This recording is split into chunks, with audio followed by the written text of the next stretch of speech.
En une semaine, un État sahélien fragile a suspendu toute compétition politique par un seul décret brutal, présenté comme une reconstruction nécessaire. Ce geste renverse une règle jugée intouchable et oblige partenaires, voisins et citoyens à revoir leurs certitudes établies. Que signifie ce basculement pour ceux qui regardent de loin? Lorsque Ibrahim Traoré affirme que l'unité doit précéder la pluralité et que la sécurité prime sur le rituel électoral. Ce qui s'est produit ensuite a déplacé les lignes du pouvoir africain et ouvert une séquence dont les conséquences dépassent largement cet instant. Vous êtes sur le point d'entendre une lecture que beaucoup évitent, non par manque d'informations, mais par confort et prudence intellectuelle. Elle permet de comprendre ce qui se joue réellement derrière une décision qui, à première vue, semble n'être qu'un acte d'autorité de plus dans une région sous tension. Et ceci n'est pas une analyse destinée à être écoutée distraitement. Si vous vous arrêtez ici, vous risquez de réduire cet événement à une opposition simpliste entre autoritarisme et démocratie. Sans voir les mécanismes plus profonds à l'œuvre, vous manquerez la manière dont une crise sécuritaire, une fatigue collective et une perte de confiance ont convergé pour rendre ce choix possible, voire acceptable. Aux yeux d'une partie de la population, vous passerez aussi à côté des enjeux concrets qui se dessinent déjà pour l'avenir politique, institutionnel et social du pays concerné. En restant, vous allez acquérir une grille de lecture plus précise pour distinguer le discours officiel, les intérêts en jeu et les conséquences probables à moyen terme. Vous comprendrez pourquoi cette séquence ne concerne pas seulement un État, mais interroge plus largement la trajectoire politique de toute une région. Ignorer ces éléments, c'est accepter de regarder la surface sans jamais toucher au fond. La dissolution de l'ensemble des partis politiques n'a pas seulement modifié un cadre juridique, elle a supprimé d'un coup toute forme de concurrence organisée. En retirant ces structures, le pouvoir a changé la nature même du jeu politique, en passant d'un système imparfait à un espace entièrement centralisé. Un chiffre suffit à mesurer l'ampleur du geste. Plus de 100 partis légalement enregistrés ont cessé d'exister en une seule décision.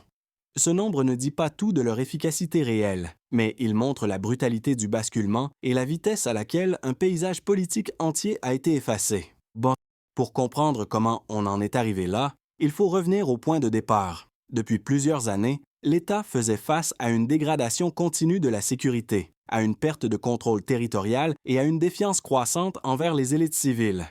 Les élections se succédaient, mais les résultats concrets restaient limités pour une population confrontée à l'insécurité quotidienne. Peu à peu, les partis ont été perçus non comme des instruments de représentation, mais comme des structures éloignées des réalités vécues, concentrées sur leurs rivalités internes. C'est dans ce contexte que Ibrahim Traoré est apparu comme une figure de rupture, portée moins par un programme partisan que par une promesse d'efficacité et de restauration de l'autorité de l'État.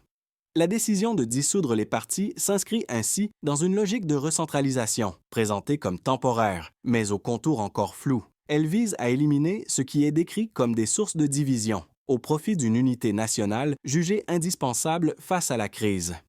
Les premiers touchés par cette mesure sont les acteurs politiques eux-mêmes, privés de toute existence légale, mais aussi les citoyens qui se retrouvent sans canaux formels de contestation ou de médiation. Ce déplacement crée une situation inédite, un État qui affirme vouloir se reconstruire sans les mécanismes classiques de la représentation.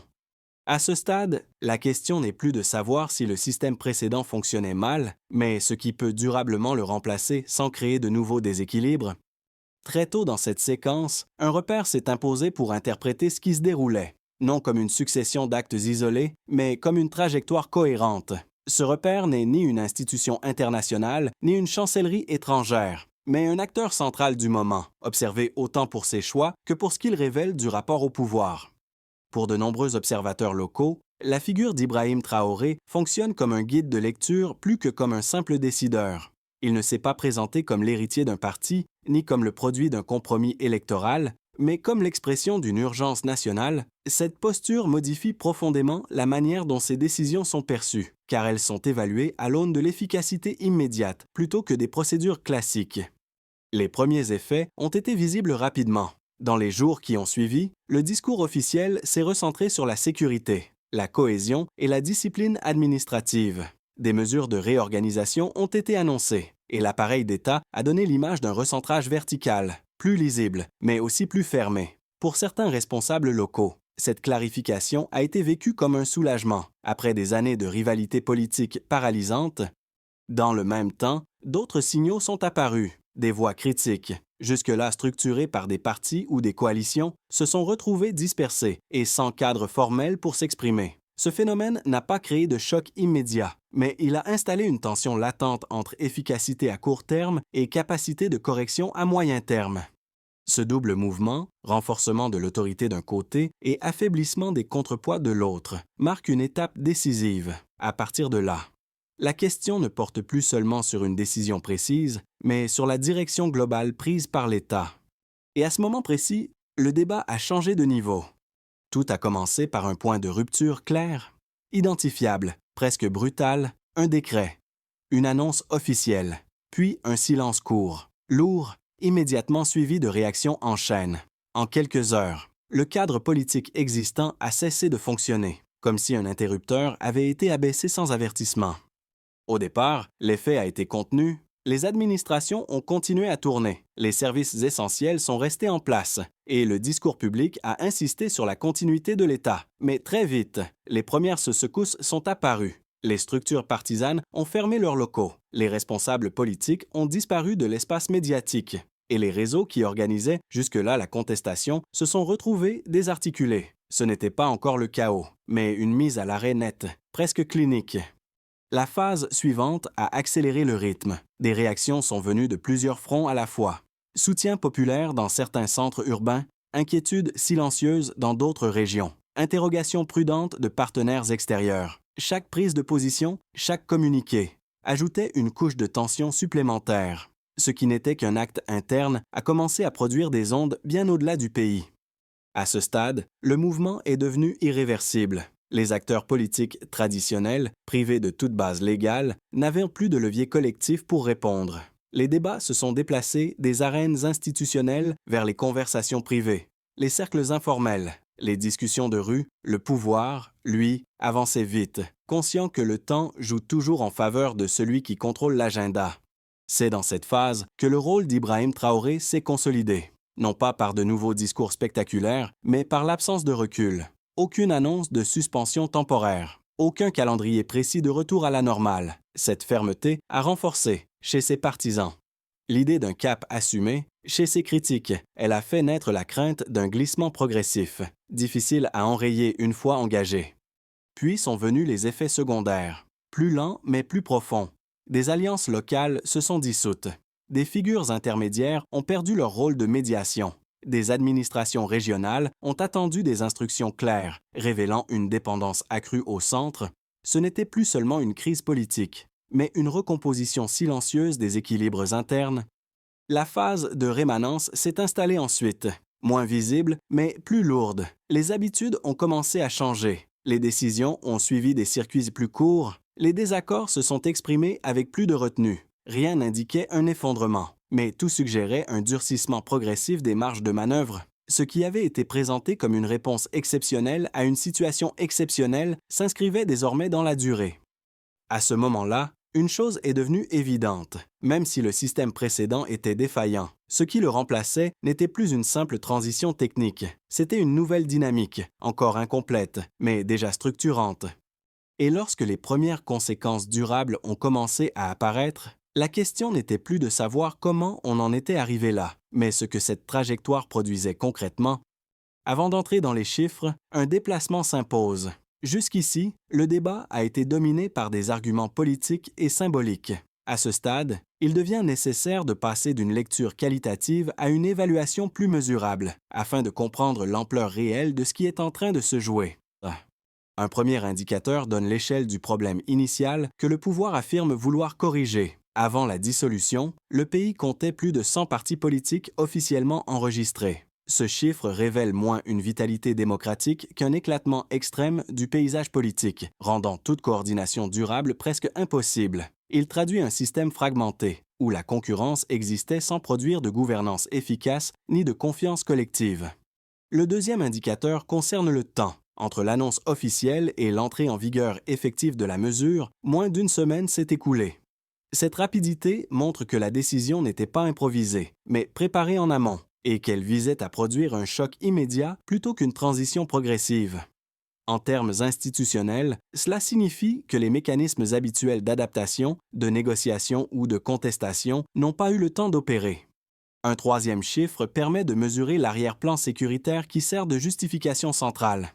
Sur plusieurs années, des zones entières du territoire ont échappé au contrôle effectif de l'État. Affectant directement des millions de personnes, ce volume humain, même sans précision statistique fine, suffit à comprendre pourquoi l'argument de l'urgence résonne fortement auprès d'une partie de la population. Pour ces citoyens, la question prioritaire n'était plus la pluralité politique, mais la capacité de l'État à garantir un minimum de sécurité et de continuité. Un autre élément quantifiable réside dans la structure même de la décision. La dissolution ne s'est pas limitée aux organisations, mais s'est accompagnée du transfert de leurs biens à l'État.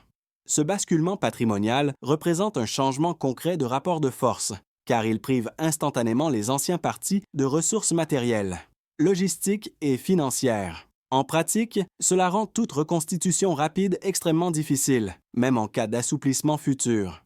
Enfin, il faut considérer l'impact humain indirect. Des milliers d'acteurs politiques, militants, employés administratifs et relais locaux se sont retrouvés sans cadre légal d'action du jour au lendemain. Ce nombre, rarement mis en avant, correspond à une perte massive de canaux d'expression structurés. Il ne s'agit pas seulement d'élites, mais de réseaux entiers qui jouaient un rôle d'intermédiation entre l'État et la société. Pris séparément, chacun de ces chiffres peut sembler abstrait.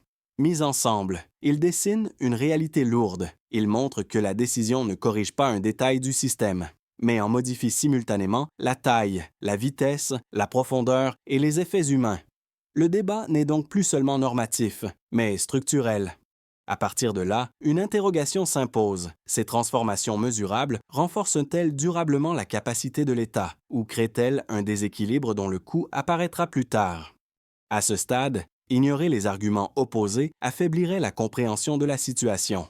Une lecture honnête impose de présenter ces positions dans leur forme la plus solide, sans caricature, car elles structurent une part réelle du débat.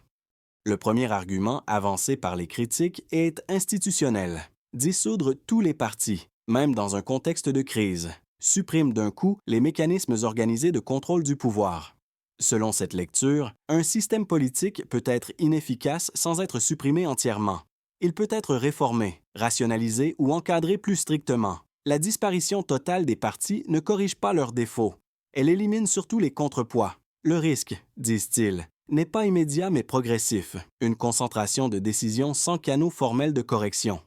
Ou l'erreur devient plus coûteuse parce qu'elle ne peut plus être contestée légalement.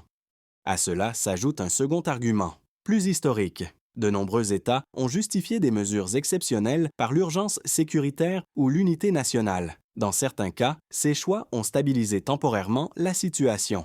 Mais souvent, l'exception est devenue la norme. Les critiques rappellent que l'absence de calendrier clair et de garanties institutionnelles transforme une transition annoncée en état durable. Ce n'est pas l'intention initiale qui pose problème, mais la difficulté, une fois le pouvoir centralisé, de le redéployer sans conflit. Ces deux arguments méritent d'être pris au sérieux. Ils soulignent des risques réels et documentés. Toutefois, ils comportent aussi une limite majeure. Ils supposent l'existence préalable d'institutions capables de fonctionner correctement. Or, dans le cas présent, beaucoup de citoyens considéraient que ces institutions existaient surtout sur le papier. Les partis étaient nombreux, mais peu structurés. Les élections avaient lieu, mais n'enrayaient ni l'insécurité ni la défiance. La critique institutionnelle devient alors partiellement circulaire. Elle défend un cadre qui, dans la pratique, n'assurait plus ses fonctions fondamentales. Le point de bascule se situe ici. La question n'est pas de savoir si la suppression des partis est risquée. Elle l'est, la question est de savoir si leur maintien, dans leur forme antérieure, constituait encore une garantie crédible de stabilité, de représentation et de protection pour la population. Placés côte à côte, ces arguments ne s'annulent pas. Ils révèlent une tension centrale, choisir entre un système imparfait mais familier, et une rupture qui promet l'efficacité tout en exposant à d'autres dangers. C'est dans cet espace étroit que se joue l'essentiel de la décision. Tout a basculé autrement que prévu. Ce qui change la lecture à ce point précis, ce n'est pas une nouvelle annonce officielle ni un revirement spectaculaire, mais un déplacement plus discret du centre de gravité. Jusqu'ici, la décision pouvait être lue comme un choix politique exceptionnel dans un contexte de crise. À partir de ce moment, elle commence à fonctionner comme un test de modèle, observé bien au-delà des frontières nationales. Ce basculement tient à un élément précis, l'absence de substitution immédiate. La disparition des partis n'a pas été accompagnée, dans l'immédiat, par la mise en place d'un cadre alternatif clair de participation ou de représentation. Ce vide n'est pas seulement institutionnel, il est symbolique. Il signifie que la phase actuelle n'est pas pensée comme une simple parenthèse administrative, mais comme un espace ouvert, dont les règles restent à définir. C'est là que la figure d'Ibrahim Traoré prend une dimension différente. Il n'est plus seulement celui qui tranche face à l'urgence, mais celui autour duquel s'organise l'attente collective. Les soutiens projettent sur lui la capacité d'inventer autre chose. Les sceptiques y voient un risque de personnalisation durable du pouvoir. Dans les deux cas, le regard ne se porte plus sur le passé à corriger, mais sur ce qui va émerger. Ce changement modifie profondément la dynamique. L'enjeu n'est plus de juger la décision initiale, mais de comprendre la trajectoire qu'elle ouvre. À partir d'ici, chaque silence, chaque délai, chaque mesure intermédiaire devient un signal interprété, pesé, amplifié, et c'est précisément à ce moment que la suite cesse d'être prévisible. À partir de ce point de bascule, les effets cessent d'être théoriques et commencent à se matérialiser dans des espaces très concrets. La décision ne reste plus cantonnée au cercle politique. Elle s'infiltre dans le fonctionnement quotidien des institutions, de l'économie et de la société. Et c'est là que la lecture change définitivement de registre. Du côté de l'État, l'impact est immédiat mais ambivalent. La chaîne décisionnelle se raccourcit, les arbitrages sont plus rapides et la cohérence administrative semble renforcée. Pour un appareil longtemps paralysé par des rivalités partisanes, ce resserrement donne l'image d'un centre qui reprend la main. Mais en parallèle, la disparition de toute opposition structurée accroît la pression sur le sommet. Les erreurs, lorsqu'elles surviennent, ne peuvent plus être amorties par le débat institutionnel. La responsabilité se concentre et avec elle le risque politique, car chaque décision engage directement la crédibilité du pouvoir incarné par Ibrahim Traoré. Pour les entreprises et les acteurs économiques, la situation est tout aussi contrastée. À court terme, certains saluent une plus grande lisibilité, moins d'interlocuteurs, moins de jeux politiques locaux et un discours officiel axé sur la stabilité et la souveraineté. Mais cette clarté a un revers. L'absence de contrepoids politique crée une incertitude juridique latente. Les investisseurs, locaux comme étrangers, cherchent des garanties de continuité, non seulement dans les orientations, mais dans les règles du jeu elles-mêmes. Quand tout dépend d'un centre unique, la prévisibilité repose davantage sur la confiance personnelle que sur des cadres durables. Pour les citoyens, les conséquences sont plus sensibles encore. Une partie de la population ressent un soulagement lié à l'idée que l'État agit enfin sans blocage visible. Dans un contexte d'insécurité persistante, cette impression de fermeté répond à une attente profonde. Mais pour d'autres, notamment ceux qui utilisaient les partis comme relais, médiateurs ou espaces d'expression, le vide est réel. Les revendications ne disparaissent pas. Elles changent de forme. Elles se déplacent vers des canaux informels, plus difficiles à encadrer et parfois plus explosifs. À l'échelle régionale et internationale, la séquence est observée avec une attention accrue. Dans le Sahel et au-delà, certains gouvernements voient dans cette expérience un précédent possible. D'autres y perçoivent un facteur de déstabilisation potentiel, capable d'influencer des équilibres déjà fragiles, les partenaires extérieurs. Eux ajustent leur discours, oscillant entre prudence diplomatique et inquiétude sur l'évolution des normes politiques. Pris ensemble, ces effets dessinent une réalité simple et lourde. La décision a produit des gagnants et des perdants, mais surtout elle a déplacé le terrain du risque. Ce risque n'est plus dispersé dans un système fragmenté. Il est désormais concentré, visible, incarné. Et cela signifie que chaque étape suivante pèsera davantage que la précédente. À ce stade, plus personne n'est réellement spectateur. À ce stade, plusieurs trajectoires deviennent plausibles, sans qu'aucune ne s'impose encore avec certitude. Dans le scénario le plus probable, la dynamique actuelle se prolonge. Le pouvoir consolide son contrôle, avance par ajustements successifs et cherche à produire des résultats visibles en matière de sécurité et de fonctionnement de l'État. La situation ne s'effondre pas, mais reste tendue, marquée par une stabilité relative obtenue au prix d'un espace politique réduit. Les attentes restent élevées, et chaque progrès compte autant que chaque retard. Dans un scénario plus optimiste, les autorités parviennent à transformer cette phase de centralisation en transition structurée. Des mécanismes alternatifs de participation émergent progressivement. Des institutions gagnent en autonomie réelle et un cadre clair se dessine pour l'après. La fermeté initiale sert alors de levier pour reconstruire un État plus cohérent, capable de rouvrir l'espace politique sans revenir au chaos précédent. Ce chemin est exigeant, mais il nourrit l'idée qu'une sortie par le haut est possible. Le scénario le plus défavorable repose sur un glissement lent mais continu. La concentration du pouvoir s'installe sans garde-fou suffisant. Les contrepoids ne se reconstituent pas et la personnalisation des décisions devient la norme. Les résultats attendus tardent ou déçoivent. Tandis que les frustrations s'accumulent sans débouché institutionnel, dans ce cas, la stabilité apparente masque une fragilité profonde, susceptible de ressurgir brutalement. Face à ces trois hypothèses, un point commun s'impose. L'enjeu central n'est pas de prédire laquelle se réalisera, mais de reconnaître que les choix faits maintenant conditionnent fortement l'éventail des possibles. La vigilance, la clarté des orientations et la capacité à corriger le cap pèseront plus que les intentions affichées. Après avoir parcouru les dynamiques générales et les scénarios possibles, une question s'impose naturellement. Qu'est-ce que tout cela change pour la personne qui écoute cette analyse aujourd'hui? À partir de là, le récit cesse d'être abstrait et commence à toucher des trajectoires individuelles, parfois sans que l'on en ait pleinement conscience. Pour les personnes déjà attentives aux questions politiques et géopolitiques, cette séquence constitue un signal d'alerte intellectuelle. Elle rappelle que les systèmes peuvent se transformer rapidement et que les repères familiers ne sont jamais garantis. Comprendre ces mutations offre un avantage réel, celui d'anticiper, de contextualiser l'information et de ne pas se laisser enfermer dans des lectures simplistes ou émotionnelles. Mais cet avantage suppose une vigilance constante, car la situation évolue plus vite que les cadres d'analyse traditionnels. Pour celles et ceux qui se sentent affectés de manière indirecte, notamment par leur travail, leurs échanges économiques ou leur environnement régional. L'enjeu est différent. Les décisions politiques prises loin du quotidien peuvent, à moyen terme, modifier des conditions très concrètes: stabilité, perspectives économiques, circulation de l'information, même sans engagement direct, l'adaptation devient nécessaire, ne serait-ce que pour ajuster ses attentes et ses choix pratiques face à une réalité mouvante. Enfin, il y a ceux qui estiment que cette histoire ne les concerne pas. Cette distance est compréhensible, mais elle comporte un risque. Les transformations systémiques produisent souvent leurs effets de façon différée, lorsqu'elles deviennent visibles dans la vie courante. Il est parfois trop tard pour les comprendre sereinement. Ne pas s'y intéresser aujourd'hui revient souvent à subir demain des changements que l'on n'a pas anticipés.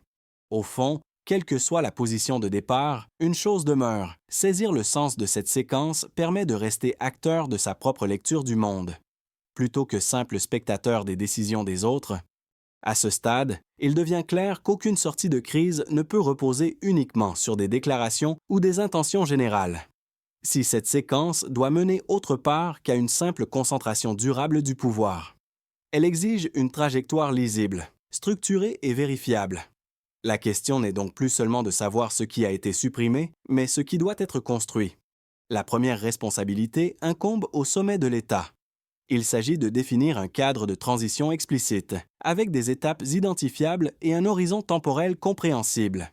Cela ne signifie pas annoncer un calendrier rigide, mais établir des repères publics permettant d'évaluer l'avancement réel. Pour Ibrahim Traoré, cette clarté constitue moins une concession qu'un instrument de crédibilité, car elle transforme une décision exceptionnelle en processus gouvernable.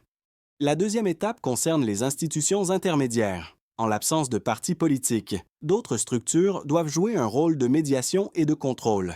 Renforcer l'indépendance effective de la justice, garantir des espaces d'expression à la société civile et sécuriser le travail des médias sont des leviers essentiels. Leur efficacité ne se mesure pas par des discours, mais par des actes concrets, comme la capacité à formuler des critiques sans représailles ou à faire appliquer des décisions contraires aux intérêts du pouvoir central. La troisième dimension touche aux acteurs économiques et sociaux. Une transition crédible suppose des règles stables et prévisibles, même dans un contexte d'autorité renforcée. Clarifier les cadres juridiques, Sécuriser les engagements pris et maintenir des canaux de dialogue réguliers permet de limiter l'incertitude et d'éviter que la centralisation ne se traduise par une paralysie de l'initiative. Enfin, un quatrième élément s'impose, prévoir des mécanismes de correction pacifiques. Tout système qui se veut durable doit intégrer la possibilité de l'erreur et de l'ajustement. Cela implique des procédures permettant de réviser des décisions, de rectifier une trajectoire ou d'ouvrir à nouveau l'espace politique sans rupture violente. Pris ensemble, ces axes dessinent une logique simple. La fermeté initiale ne devient transformation que si elle s'accompagne de structures capables de survivre aux individus. Sans cela, la transition risque de se figer en état permanent. Il est utile de revenir à l'image qui a servi de repère plus tôt, celle d'un pouvoir qui se voulait d'abord fonctionnel avant d'être idéologique. À ce moment précis, cette image revient chargée de tout ce qui a été traversé depuis le geste initial, la rupture, les effets concrets, les scénarios possibles. Tout converge désormais vers une même interrogation de fond. En quelques semaines, la trajectoire a changé de dimension. Ce qui pouvait être perçu comme une décision exceptionnelle s'est transformé en expérience politique observée de près. Scrutée pour ce qu'elle dit du rapport entre urgence, autorité et avenir collectif. Dans ce parcours, Ibrahim Traoré n'apparaît plus seulement comme l'acteur d'un moment, mais comme le point autour duquel se cristallisent attentes, espoir et crainte. Le chemin parcouru montre une chose essentielle. Les sociétés ne jugent pas uniquement les choix. Elles jugent ce qu'ils produisent dans le temps.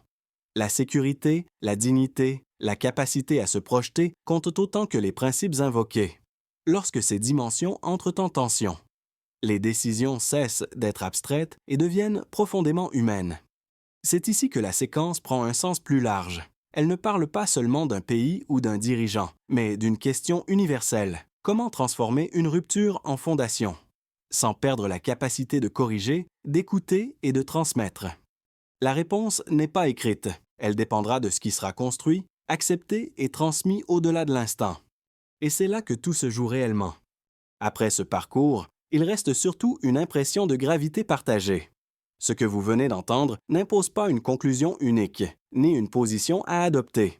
Il invite plutôt à reconnaître que cette séquence dépasse le cadre d'un simple débat politique et touche à des choix collectifs qui engagent l'avenir. Chacun reçoit cette histoire avec son propre regard, façonné par son expérience, ses attentes et ses inquiétudes. Certains y verront une tentative nécessaire de reprendre le contrôle. D'autres y percevront un risque qu'il faut surveiller de près. Ces lectures différentes ne s'excluent pas, elles coexistent. Et c'est précisément là que le dialogue devient essentiel. Si ce récit vous a semblé important, peut-être mérite-t-il d'être partagé avec d'autres, non pour convaincre, mais pour élargir la compréhension. Faire circuler une analyse, c'est parfois simplement offrir à quelqu'un de nouveaux outils pour penser par lui-même.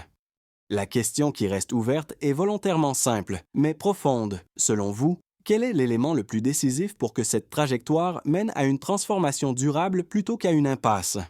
La discussion commence souvent exactement à cet endroit,